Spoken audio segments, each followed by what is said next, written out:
जाऊया पुढच्या बातम्यांकडे. बातम्यांचा आढावा टॉप 50. मुंबईतील कायदेशीर अडचण नसलेल्या जागांवर गिरणी कामगारांना घर देण्यासाठी प्रयत्न केला जाईल असं आश्वासन गृहनिर्माण विभागाचे अपर मुख्य सचिवांनी नुकत्याच झालेल्या बैठकीत गिरणी कामगारांच्या संघटनांना दिलं आहे. ITI प्रवेशासाठी पहिल्या फेरीचा पसंतीक्रम भरण्याचा आज शेवटचा दिवस आहे. अजूनही हजारो विद्यार्थ्यांनी याकडे पाठ फिरवल्याचं समोर आलंय. केवळ 1,32,000 विद्यार्थ्यांनीच आपले प्राधान्यक्रम नोंदवले आहेत. राज्यातल्या सुमारे 4 लाख शिक्षकांना AI आणि डिजिटल तंत्रज्ञानाचं प्रशिक्षण दिलं जाणार आहे. पुढचे 1.5 वर्षामध्ये गुगल AI एज्युकेटर सिरीज अंतर्गत हे प्रशिक्षण होईल. मराठी, हिंदी आणि इंग्रजी भाषांमध्ये अभ्यास साहित्य उपलब्ध करून दिलं जाईल आणि हा उपक्रम गुगलमार्फत विनामूल्य राबवला जाणार आहे. नवी मुंबई महानगरपालिका क्षेत्रात उभारण्यात आलेल्या तब्बल 4,946 अनधिकृत उच्च इमारतींप्रकरणामध्ये मुंबई उच्च न्यायालयानं कडक शब्दांमध्ये ताशेरे ओढले. संबंधित अधिकाऱ्यांच्या संगनमताशिवाय 4,946 एवढ्या मोठ्या प्रमाणावर बेकायदा बांधकामं उभी राहणं शक्यच नाही असं प्रथमदर्शनी मत नोंदवत न्यायालयानं पालिका प्रशासनाला धारेवर धरलंय. रेल्वे स्थानकावरच्या भिंतींवर पान मसाला आणि गुटख्याच्या पिचकाऱ्यांचे डाग 5 मिनिटांमध्ये गायब होणार आहेत. पश्चिम रेल्वेनं जर्मन नॅनो तंत्रज्ञानावर आधारित विशेष रासायनिक कोटिंगचा एक प्रयोग सुरू केला आहे आणि स्थानकांवरची स्वच्छता अधिक प्रभावी आणि जलद करण्यासाठी नव्या तंत्रज्ञानाचा अशा प्रकारे वापर करण्याचा निर्णय घेतला आहे. पुणे दानापूर दरम्यान धावणाऱ्या अमृत भारत साप्ताहिक एक्सप्रेसचं बुकिंग आजपासून सुरू झालंय. रेल्वे मंत्रालयाच्या मंजुरीनंतर पुणे विभागाला गाडी सुरू करण्याचे आदेश प्राप्त झाले. ही ट्रेन 27 जूनपासून दर शनिवारी पुण्यामधून सुटणार आहे. नवी मुंबई मेट्रो प्रकल्पाचा विस्तार आता मुंबई मेट्रो रेल कॉर्पोरेशन करणार आहे. राज्य शासनानं या प्रकल्पाच्या विस्ताराची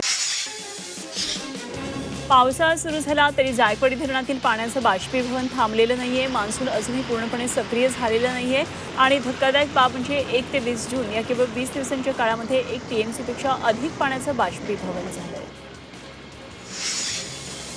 छत्रपती संभाजीनगर जिल्हा मध्यवर्ती सहकारी बँकेच्या निवडणुकीसाठी उमेदवारी अर्ज माघारीची प्रक्रिया अंतिम टप्प्यात पोहोचली आहे. सध्या निवडणुकीच्या रिंगणामध्ये 120 उमेदवार हे कायम आहेत. अनुसूचित जाती जमाती मतदारसंघातून 1 उमेदवारानं काल उमेदवारी अर्ज मागे घेतला. यापूर्वी बिगरशेती मतदारसंघातून रवींद्र संचेती यांनी माघार घेतली होती. स्वाभिमानी शेतकरी संघटनेकडून छत्रपती संभाजीनगरच्या पैठणमध्ये आंदोलन करण्यात आलं. संत एकनाथ सहकारी साखर कारखान्यानं शेतकऱ्यांचं लाखो रुपयांचं ऊस बिल थकवलं. त्यामुळे स्वतःच्या घामाच्या पैशांसाठी रस्त्यावर उतरून भीक मागो आंदोलन करण्यात आलं आणि याचवेळी अर्धनग्न होऊन आंदोलनकर्त्यांनी घोषणाबाजी करत आंदोलन केलं.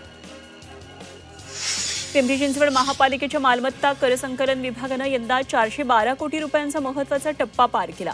मालमत्ता करावरच्या विविध सवलतींचा लाभ घेण्यासाठी आता केवळ 8 दिवस शिल्लक आहेत आणि नागरिकांनी शेवटच्या दिवसाची वाट न पाहता त्वरित कर भरावा असं आवाहन महापालिकेनं केलं आहे.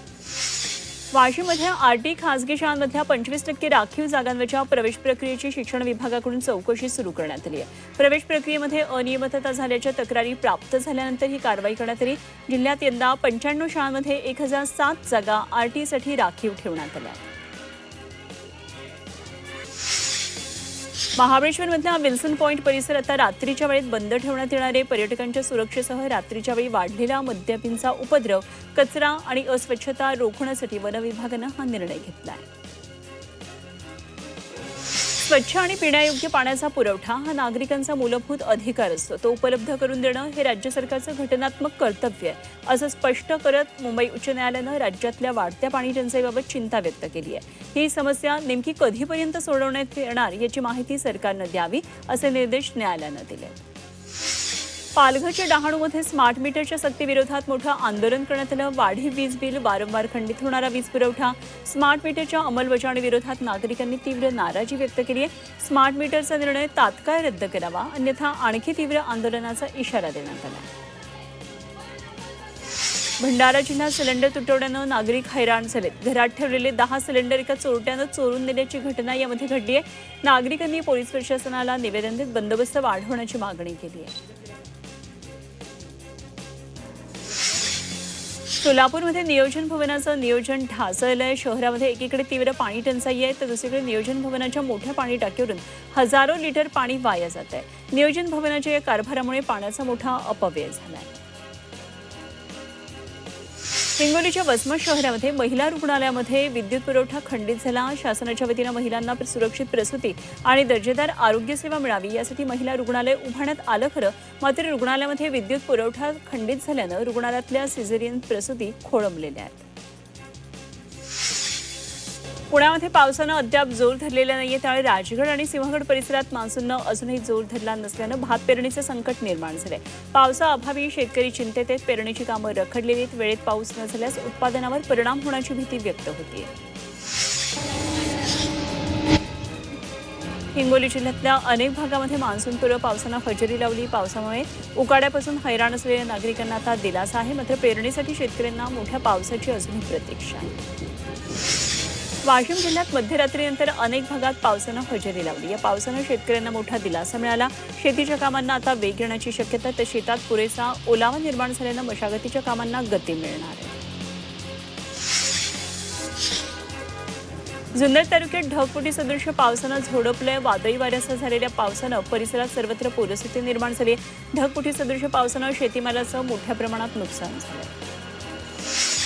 संभाजीनगरमध्ये महिलांच्या गळ्यातलं मंगळसूत्र आणि सोनसाखळी चोरणाऱ्या टोळीवर पोलिसांनी कारवाई केली. टोळीच्या मुख्य सूत्रधारासह 6 जणांविरोधात मकोका अंतर्गत गुन्हा दाखल केलाय.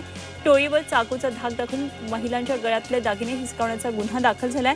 संघटित गुन्हेगारीला आळा घालण्यासाठी पोलिसांना मकोका कारवाई केल्याचं सांगितलं. पुण्यामध्ये शालेय विद्यार्थ्यांच्या सुरक्षेसाठी आरटीओनं विशेष मोहीम राबवली आहे. शालेय विद्यार्थ्यांच्या सुरक्षित वाहतूक सुनिश्चित करण्यासाठी आरटीओनं स्कूल बस आणि व्हॅनची तपासणीची मोहीम राबवली. यावेळी स्कूल बस वाहनांची कागदपत्र आणि फिटनेस प्रमाणपत्र वैध ठेवण्याचे निर्देश दिले. क्षमतेपेक्षा जास्त विद्यार्थी वाहतूक किंवा अपूर्ण कागदपत्र आढळली तर कारवाईचाही इशारा दिला. कोल्हापूरमध्ये बेकायदेशीरित्या तलवारी बाळगून दहशत निर्माण करणाऱ्या तरुणाला अटक करण्यात आली आहे. तरुणाकडून 2 तलवारी, गावठी हातभट्टीची दारू जप्त केली आहे. राजारामपुरी पोलिसांकडून कारवाई करून आरोपीला आता अटक झाली आहे.